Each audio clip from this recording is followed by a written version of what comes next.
Le devenir de la conscience supramentale. Le cheminement de l'ego à travers la conscience supramentale a permis d'établir qu'il y avait un esprit qui transige avec l'homme pour le diriger dans sa vie. Est-ce que l'ego intègre rapidement tous ces principes de vie en lien avec ce que l'esprit veut faire? Pas nécessairement, car l'illusion du libre arbitre doit être abattue dans l'ego, ce qui veut dire que de penser qu'on peut décider des événements de sa vie ou encore de croire que l'on fait des bons coups dans la vie, ça n'existe pas pour l'esprit. Pour l'esprit, il y a simplement les ajustements de l'ego qui sont nécessaires pour l'amener à un plus grand équilibre face à l'invisible et aussi aux événements qu'il aura à vivre dans la matière pour apprendre à être seul, autonome de sa conscience afin de parfaire aussi l'évolution de son contact avec l'invisible. Toute connaissance de l'ego doit être abattue parce que, vous savez, le savoir de l'ego est beaucoup assujetti à des formes de polarisation lui permettant de se justifier ou, sans inquiétude, il peut à ce moment compétitionner avec les individus sans se rendre compte que finalement, le discours qu'il tient n'est pas celui de l'intelligence, mais bien de la réflexion. Comment est-ce qu'on abat le libre arbitre en soi? Et il faut nécessairement que la pensée qui vient d'ailleurs soit reconnue et que l'ego puisse, à ce moment, apprendre à transiger avec sa personnalité dans une optique d'étude totale, lui permettant de voir qu'il se fait piéger souvent dans des manières de penser qui l'amènent à croire que c'est lui qui a raison ou encore qu'il décide des événements de sa vie. Lorsque l'ego a abattu l'illusion du libre arbitre en lui, il y a une transmutation profonde qui se fait parce qu'il commence à comprendre qu'il doit regarder le point de vue de la lumière lorsqu'il vit des événements. Et s'il n'est pas capable de faire ce contact rapide dans sa conscience, il lui est très difficile pour lui, dans le futur, d'établir ce qu'il est. Le devenir de la conscience supramentale a pour objectif de créer dans l'ego un espace commun avec l'esprit lui permettant de l'informer de sa vie. Si l'ego n'est pas tourné vers le double, il apprendra à l'être avec le temps parce que les événements qui le feront souffrir l'amèneront à poser des questions beaucoup plus grandes et qui dépasseront le cadre existentiel de son ego planétaire. C'est à ce moment qu'il comprend que l'investigation qu'il doit faire des mondes parallèles en lien avec sa conscience ne peut pas être attachée à des valeurs spirituelles, religieuses ou philosophiques. Donc, le devenir de la conscience supramentale, depuis que Bernard de Montréal l'a descendu en 1969, a pour but d'établir que le discours de l'homme doit être un discours parfait et ajusté à une vibration qu'on peut dire unique et prépersonnelle selon ce que l'ego doit découvrir dans sa vie pour abattre ses craintes. Et tout ego qui n'a pas la capacité d'abattre ses craintes n'est pas nécessairement formaté pour de l'esprit, car un des enjeux prédominants du devenir de la conscience supramentale, c'est de permettre à l'ego de regarder attentivement ses craintes pour voir que toutes les fois qu'il se réfléchit dans une expérience de vie, il y a cette naïveté-là qui surgit de croire que finalement, il peut gérer sa vie sans avoir un regard objectif sur elle et surtout que ce regard doit être ajouté de la lumière des plans parce que sinon, il y aura de la réflexion.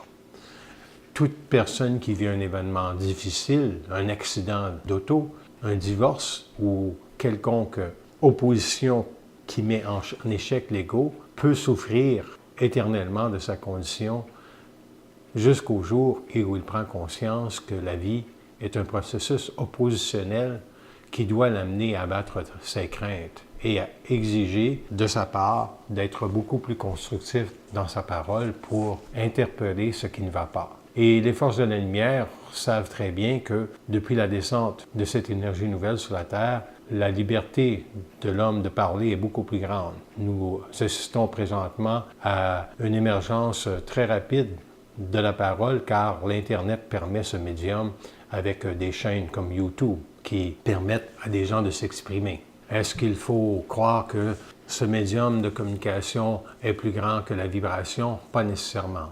Donc, il y a nécessairement la vibration d'intégrer dans ce qu'on écoute ce que nous sommes. Et si l'ego fait simplement réfléchir ce qu'il entend ou ce qu'il découvre, il n'aura pas la capacité nécessaire pour se dire un jour que c'est à lui de regarder sa vie et de ne pas être dépendant d'aucune forme. Par contre, le devenir de la conscience supramentale doit permettre à l'ego d'être en contact avec de l'énergie du supramental qui mettra en éveil son esprit. Il est possible que ce ne soit pas tous les êtres dans une vie qui soient capables d'esprit. Par contre, que l'homme soit informé qu'il y a un esprit en lui pouvant intervenir sans qu'il y ait un discours ou un dialogue très précis, car ce ne sont pas tous les hommes qui développeront ou toutes les femmes qui développeront un langage très précis avec l'invisible, puisque l'ego étant trop présent parfois, il amène de la réflexion ou encore une certaine ambivalence face à ce qu'est réellement la lumière. Pour intégrer la parole de la lumière, l'ego doit pouvoir se tasser parfaitement. Il s'agit d'une certaine forme de dédoublement.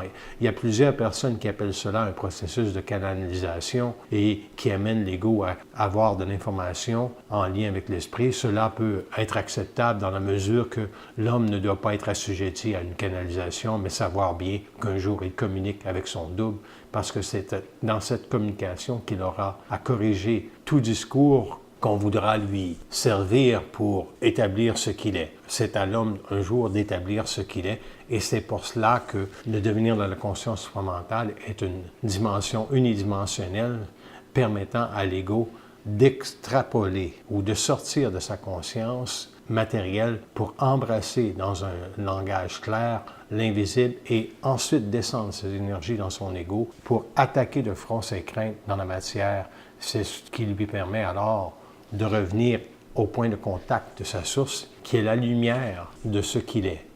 Et tant que l'homme ne peut pas savoir ce qu'il est dans la matière, il sera prisonnier de forme parce qu'il donnera de l'importance à son travail ou encore à son talent, qui sera peut-être celui d'être un bon vendeur. Mais être un bon vendeur n'est pas nécessairement une capacité de l'ego à reconnaître ce qui se passe devant lui et d'établir que si l'autre n'est pas capable d'esprit, pourquoi alors lui parler de conscience?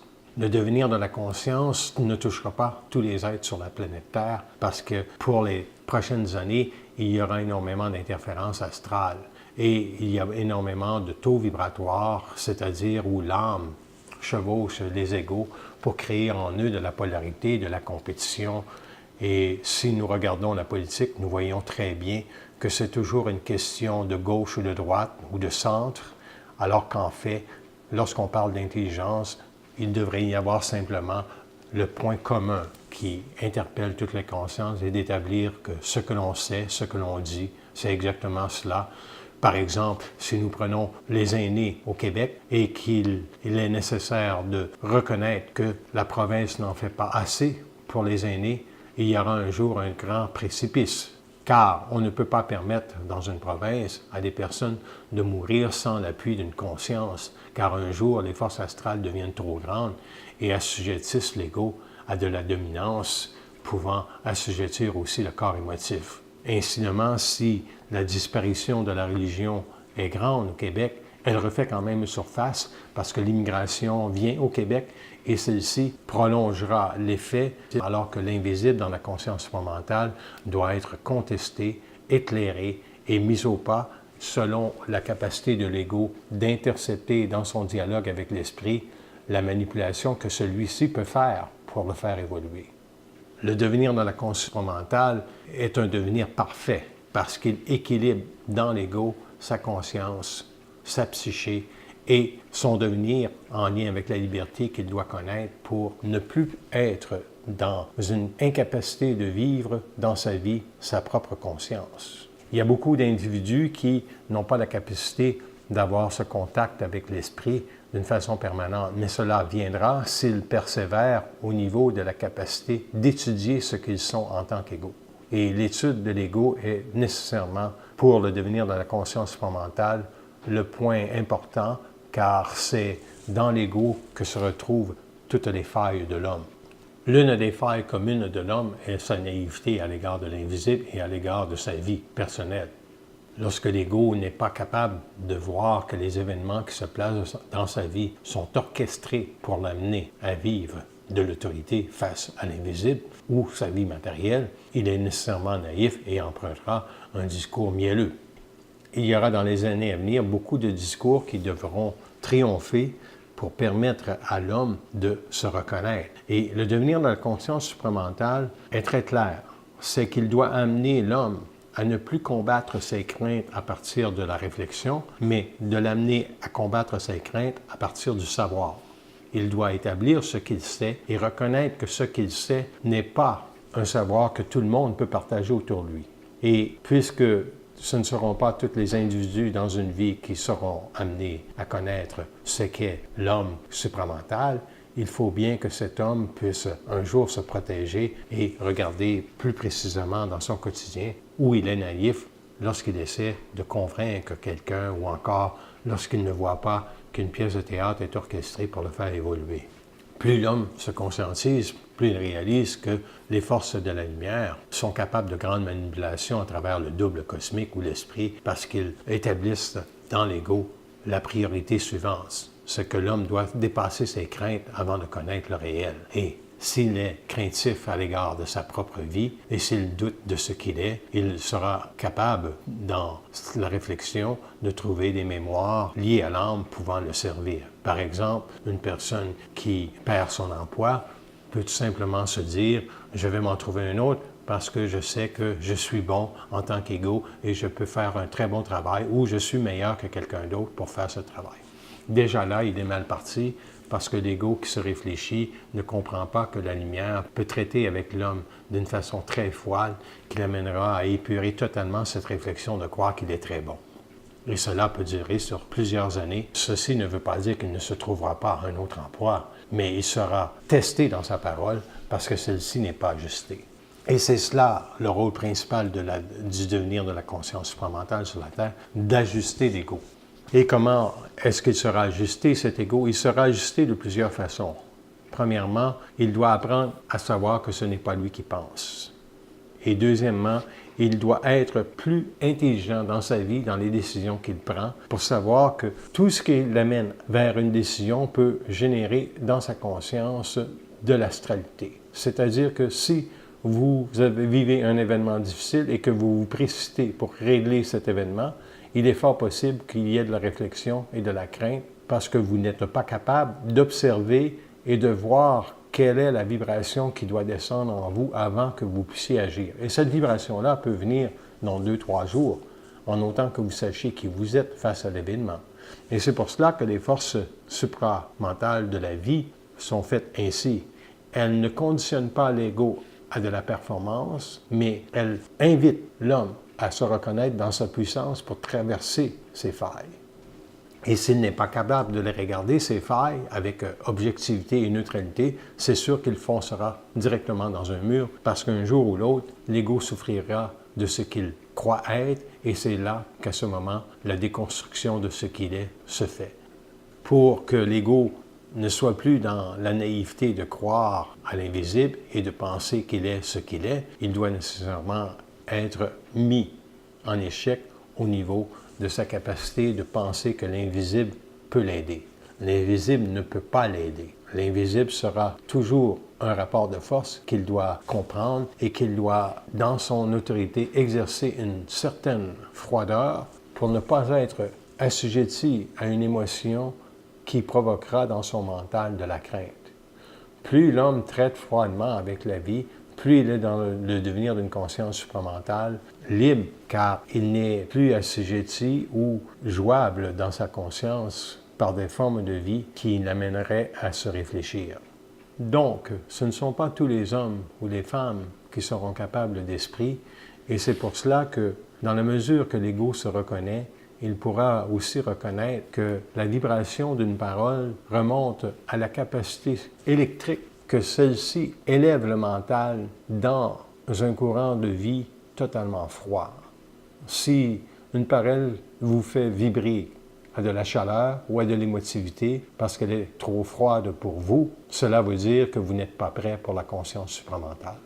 Par contre, du moment que vous êtes intéressé par l'étude qui se fait devant vous ou à celle que vous assistez, soit dans une conférence ou à un extrait audio que vous écoutez, cette ouverture, c'est ce qui vous permettra demain d'avoir de l'esprit dans votre conscience, car c'est le premier contact de l'homme avec la capacité d'avoir de l'esprit. C'est-à-dire, s'il n'y a pas d'ouverture, on peut très bien écouter ce que vous dites, mais cela ne veut pas dire que par la suite, vous allez pousser l'étude plus loin. Donc, il y a des gens qui peuvent simplement dire « Oui, j'ai de l'ouverture pour le travail que vous faites, mais est-ce que ce travail que vous faites vous-même sur vous est plus grand que l'ouverture que vous avez pour la conscience supramentale? » Car avoir de l'ouverture, ce n'est pas assez. Il faut travailler sur soi aussi pour s'amener à abattre ses craintes et ses polarités et ses réflexions. Est-ce qu'un jour la conscience supramentale sera vécue à plus grande échelle sur la planète Terre? Cela prendra énormément de temps. Par contre, il y a quand même sur la planète Terre énormément d'individus qui sont capables d'esprit.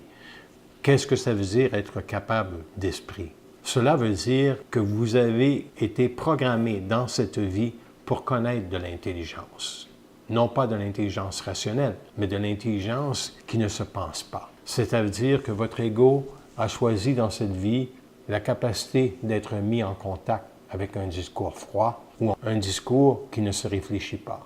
Et c'est pour cela que Bernard de Montréal a un grand impact sur les consciences et que d'autres communicateurs peuvent, dans une certaine mesure, mettre en vibration cette capacité à l'homme de se connaître dans son ego pour savoir là où il est rendu dans l'exploration de sa conscience universelle. Est-ce que l'ego est toujours conscient de son contact avec l'invisible? Non. Et c'est pour cela qu'un être qui est capable d'esprit doit s'amener un jour à être esprit. Il doit tout le temps être en contact télépathique avec la partie invisible de lui-même pour que le dédoublement se fasse en lui. Ce dédoublement fonctionne comment? Il fonctionne très simplement dans la mesure que vous êtes capable de laisser pénétrer l'interface de l'invisible sur votre conscience, en lien avec l'esprit, vous acceptez que ce qu'ils ont à dire est important et peut être totalement intelligent, en autant que vous sachiez vous-même si c'est intelligent ou pas. Parce que le dédoublement ne se fera jamais si vous ne vous savez pas intelligent devant l'intelligence que l'on veut vous communiquer. Et lorsque l'intelligence que l'on vous communique est intégrée sans résistance ou par vibration, parce que vous êtes en mesure de dialoguer froidement d'égal à égal avec l'invisible, vous êtes alors cette personne qui peut se dédoubler et vivre sa vie dans la matière, autant d'une façon éthérique que d'une façon totalement matérielle pour vaquer à ses œuvres et ne pas vivre de dualité ou de déséquilibre par rapport à sa propre vie personnelle. Car le développement de la conscience supramentale amène ou bouscule énormément de choses dans l'ego parce que la personnalité ne tient plus à rien, c'est-à-dire qu'elle ne peut plus se défendre derrière de la conviction, de la compétition.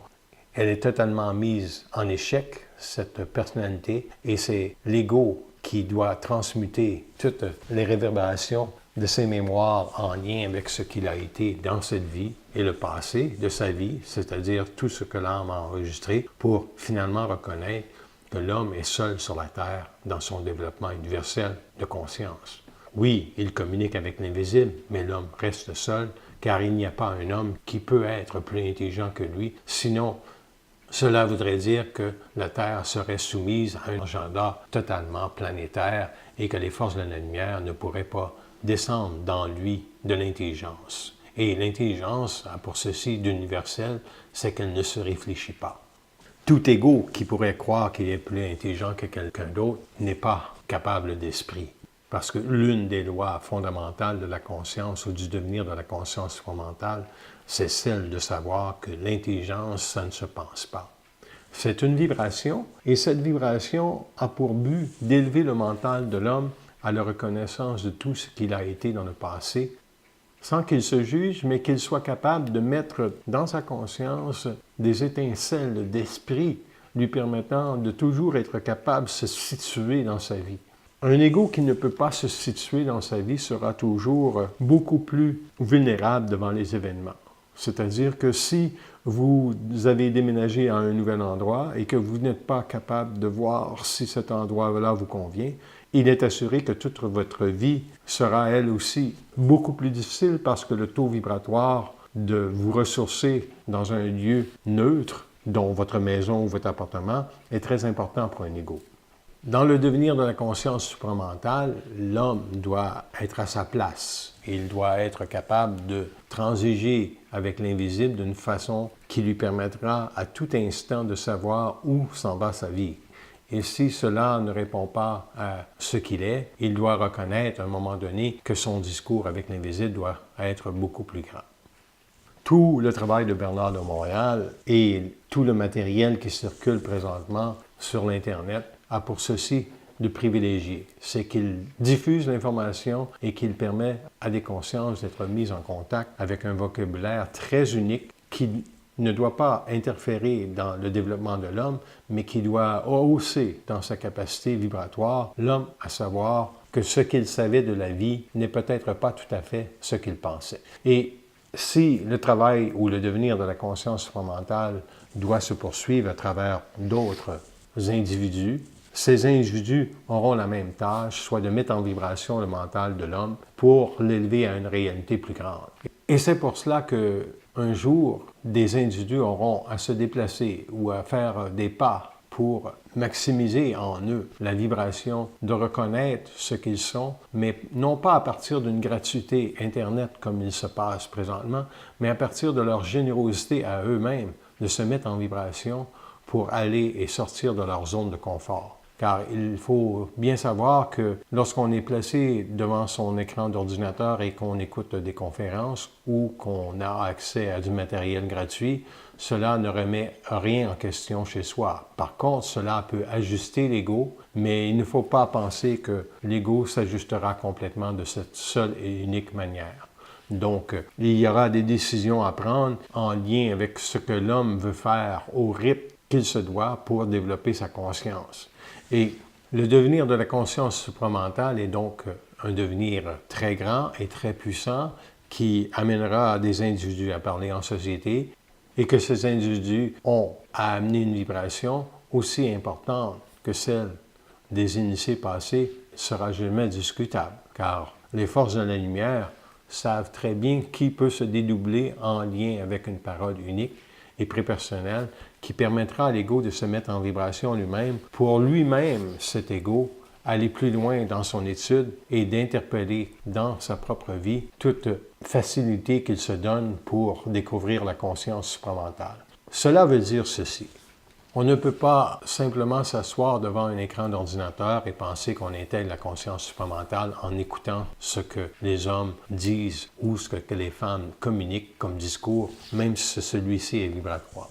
Parce qu'il faut aussi, dans l'ego, une capacité de projection. Et pour se projeter, l'homme doit être en action et il ne peut pas toujours être passif. Et c'est pour cela que j'invite les gens à faire des mouvements en lien avec la conscience supramentale qui les amèneront à sortir de leur zone de confort, puisque pour sortir de sa zone de confort, cela demande de l'action. Et la passivité ne fait pas partie du devenir de la conscience supramentale, car la conscience supramentale est une force de vie active dans l'ego qui doit l'amener toujours à se propulser en dehors de ses craintes. Par exemple, nous savons très bien que la gratuité sur Internet permet une exposition rapide de l'information.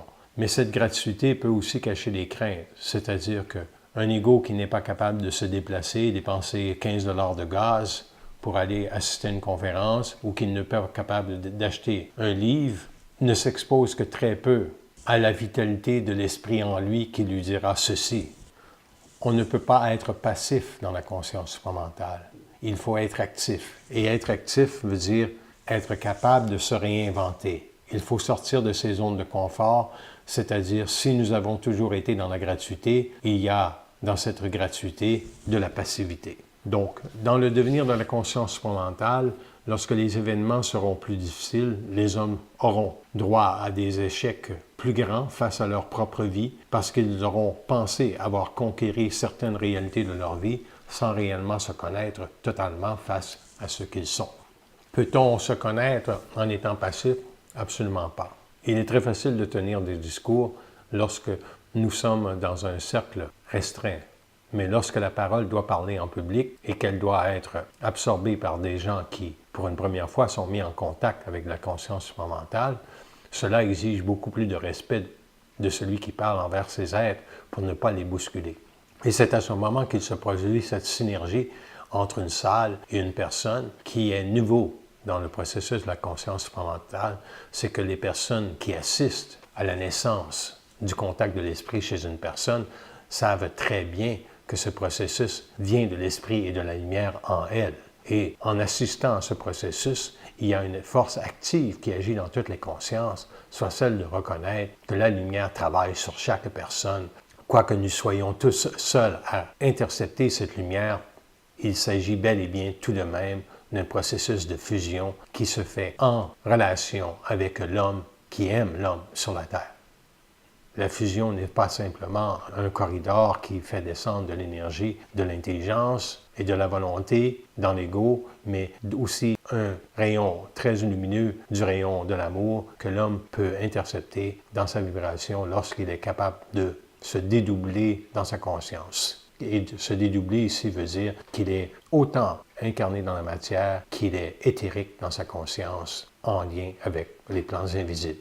Donc, le devenir de la conscience supramentale ne peut pas être passif. Il aura à amener des gens à faire des mouvements sur la planète Terre pour que la conscience ne soit jamais assujettie à un rayonnement singulier. Et la singularité étant que de croire que nous devenons conscients parce que nous écoutons des conférences de Bernard de Montréal à profusion. Certes, Bernard de Montréal, c'est le plus grand initié au niveau de la conscience supramentale car il a été le premier à discourir d'une façon totalement intelligente sur la relation que l'homme entretenait avec l'invisible depuis des millénaires. Cependant, l'intégration d'une conscience ne se fait pas dans la passivité d'écouter ce que l'homme communique au niveau supramental, mais de la capacité de l'homme à intercepter dans sa propre conscience ce qu'il est en action dans sa vie pour intégrer lui-même sa propre conscience supramentale. Le coffre d'outils a beau être plein, il faut quand même savoir utiliser ces outils et savoir quel outil utiliser à tel moment dans sa journée. Est-ce un outil de discernement qui relève de l'intelligence ou un outil de volonté tel la colère de se mettre en vibration contre la bêtise qui nous amène parfois à créer dans sa vie les mêmes scénarios contraires au développement de son intelligence? Cela doit propulser l'ego dans sa propre activité pour le rendre actif et capable de reconnaître là où il se leurre dans sa manière de penser face à lui-même. Pour être conscient, il faut être intelligent. Pour être intelligent, il faut être universel en conscience, c'est-à-dire il faut savoir que les forces de vie ou les forces de la lumière ont un agenda très précis avec l'homme, c'est celle de le fusionner avec elle. Et cette fusion ne se fera pas dans la passivité.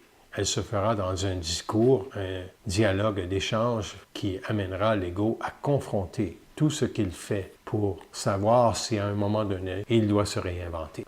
Certes, le matériel de diffusion qu'il y a présentement sur la conscience supramentale sur Internet aide énormément l'homme à reconnaître qu'il se passe quelque chose sur la planète Terre. Mais lorsque les événements se bousculeront, les individus ne pourront pas se balancer par eux-mêmes en étant passifs. Ils auront davantage possiblement à être actifs au niveau de leur conscience et à changer les paramètres d'évolution qu'eux connaissent en tant qu'égaux pour tout simplement se conscientiser. Pour être conscient de l'intelligence du devenir supramental de sa propre conscience avec la vie, il faut 3 choses. Il faut que l'ego s'ajuste rapidement face à ses craintes. Il faut qu'il investigue ses craintes. Et troisièmement, il doit apprendre sans broncher à discourir avec l'invisible pour établir lui-même que toutes ses craintes ne sont que temporaires et qu'il doit se permettre d'avoir un jour la capacité d'investiguer tout ce qui l'amène à se réfléchir. Et cette réflexion provient énormément de la naïveté qu'il y a dans l'ego, de croire que les forces de la lumière peuvent aider l'homme. Les forces de la lumière créent une synergie permettant le rayonnement de l'intelligence dans l'ego. Ils utilisent approximativement tout ce qu'il y a à leur disposition pour permettre que la conscience supramentale puisse devenir un rayonnement absolu.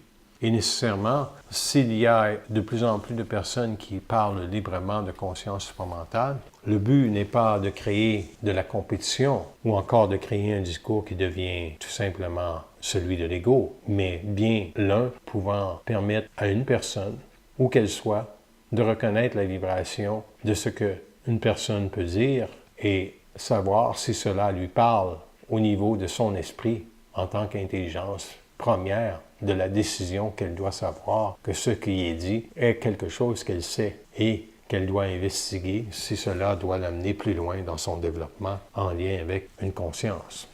Nécessairement, tout le travail de Bernard de Montréal aura été de discourir et de dialoguer d'une froideur absolue sur des sujets aussi importants que le doute, que la crainte, que la relation de l'ego avec la compétition, la sensibilité, l'astralité d'une conscience. Et c'est pour cela que son travail demeure un socle important pour la conscience supramentale parce qu'on peut percevoir dans la vibration que l'ego ne se réfléchit pas. Et c'est cela qui fait qu'un discours est intelligent, soit qu'il est absent de réflexion et qu'il permet au devenir de la conscience supramentale de s'élever à un apex de vibration plus grand pour rayonner davantage sur la Terre. En somme, le devenir de la conscience supramentale a pour but de créer dans l'ego une interface de lumière qui lui permet d'être en contact avec de l'esprit, c'est-à-dire de l'intelligence qui ne se pense pas. Une fois que l'ego est en contact avec de l'intelligence qui ne se pense pas, il sera testé dans son orgueil à savoir s'il se réfléchit et sa capacité d'intégrer ce qu'on lui dit sans qu'il ne réfléchisse. Parce que ce n'est pas vrai que la lumière vont toujours dire des choses qui vont permettre à l'ego de se flatter. Il est rare que la lumière permette à l'ego de se flatter parce qu'elle ne parle pas à l'homme de cette manière. Par exemple, si vous vivez un événement difficile et que vous questionnez votre double, il va vous dire c'est ça. Il ne vous dira pas « oui, vous faites un bon travail ». Il ne vous parlera jamais comme ça, car il ne veut jamais s'adresser à la personne qui a le pouvoir de se réfléchir dans l'ego, mais il veut s'adresser à une personne qui est impersonnelle dans ce qu'elle vit. Ce qui veut dire que lorsque la personne comprend que tout ce qui lui arrive n'est pas nécessairement une chose qui lui arrive à elle, mais est un événement à l'intérieur d'un grand cercle d'improvisation permettant à la lumière de créer chez l'ego de l'ambivalence, du doute. Il y a nécessairement dans cet ego une capacité de défoncer ses propres craintes et de faire cesser le doute ou l'ambivalence qu'il peut vivre en lien avec un événement. Et c'est pour cela que c'est l'ego lui-même qui élève son taux vibratoire et ce n'est jamais la lumière qui ajuste dans l'homme la finalité de son taux vibratoire. Certes, la lumière change le taux vibratoire de l'homme à plusieurs reprises dans sa vie en lui faisant vivre des événements ou en lui faisant rencontrer des personnes. Mais à la lumière de tout ceci, lorsque l'ego est mis dans un apex d'intelligence face à lui-même, lui permettant de revendiquer à la lumière son droit absolu d'être ce qu'il est, c'est à ce temps que sa vibration s'élève au plus haut point vibratoire et qu'il peut se dédoubler en lien avec sa conscience éthérique, c'est-à-dire que cette conscience éthérique-là descend dans la matière, et c'est pour cela que le devenir de la conscience supramentale est assuré tant que l'homme peut converser avec la lumière sans être exposé à l'impression qu'il vit de la folie ou qu'il communique avec l'invisible et que ce discours mène à rien, alors que ce discours mène toujours à quelque part, même si vous ne savez pas si vous parlez à votre double ou pas, vous n'avez pas à penser que ce que vous dites à l'intérieur d'une journée à l'égard de l'invisible, qu'il s'agisse d'un tabarnak ou d'un sacrement, que cela n'est pas entendu. Tout est entendu. La lumière connaît en tout temps le taux vibratoire de l'homme. Et cette lumière sait très bien quand celui-ci change. Et c'est pour cela que le devenir de la conscience supramentale ne sera jamais linéaire et sera toujours une vibration qui doit, dans l'ego, l'amener à être totalement actif sur son devenir et à savoir que ce que l'ego doit intégrer comme valeur essentielle pour sa liberté est cette capacité unique de toujours savoir que ce qu'on lui dit dans sa tête, que tout ce qui vient d'ailleurs peut être mensonge, car le mensonge cosmique fait partie de l'étendard d'une grande manipulation, enlevant à l'homme l'autorité de percer le mensonge, puisque ce mensonge est opaque. Il y a donc dans l'ego de la crainte. Et pour qu'un ego puisse absolument se dédoubler, il doit manifestement savoir que toute pensée venant d'ailleurs peut être inscrite dans de la manipulation pour un jour l'asservir à une vibration inférieure, afin qu'il s'astralise. Et lorsque l'ego s'astralise, il s'éloigne du devenir de sa conscience supramentale parce qu'il n'est pas capable de mettre le doigt sur ce qui ne va pas en lui. Quand l'ego n'a pas la capacité de reconnaître comment il agit face à des événements, il est assuré qu'il va s'astraliser, tôt ou tard. Le devenir de la conscience supramentale ne fait que commencer. Le devenir permettra donc à l'homme de devenir le seul maître à bord de son royaume, et cela est ce qui permettra chez lui une plus grande conscience de ce que la Terre a besoin pour être dans une relation plus étroite avec l'invisible, intelligente de ce qu'elle est. Les individus, en général, ne sont pas programmés pour vivre de l'esprit, et l'homme aura à savoir que toute l'astralité qui doit se vivre ne doit pas l'empêcher, lui, à rencontrer ceux qu'il sait qu'il doit rencontrer, car il y aura dans la conscience ou dans le devenir de la conscience supramentale toujours des individus qui rencontreront ou qui permettront à une conscience de s'ajuster pour élever dans la vie matérielle sa vibration en contact de près ou de loin avec l'homme. Et c'est cela l'enjeu important, c'est que l'homme ne doit pas simplement être passif devant l'énergie de la conscience supramentale, mais il doit être actif afin de s'exposer lui-même dans sa conscience à des taux vibratoires qui lui permettront de réaffirmer plus rapidement son discours, puisque l'homme se fait ajuster lorsqu'il assiste à une conférence ou qu'il est mis en contact avec un cercle d'individus qui sont des alliés pour lui, mais qui lui permettront aussi, à cause de leur taux vibratoire, d'être exposé à ses craintes, davantage que s'il écoute une entrevue sur Internet en lien avec la conscience supramentale.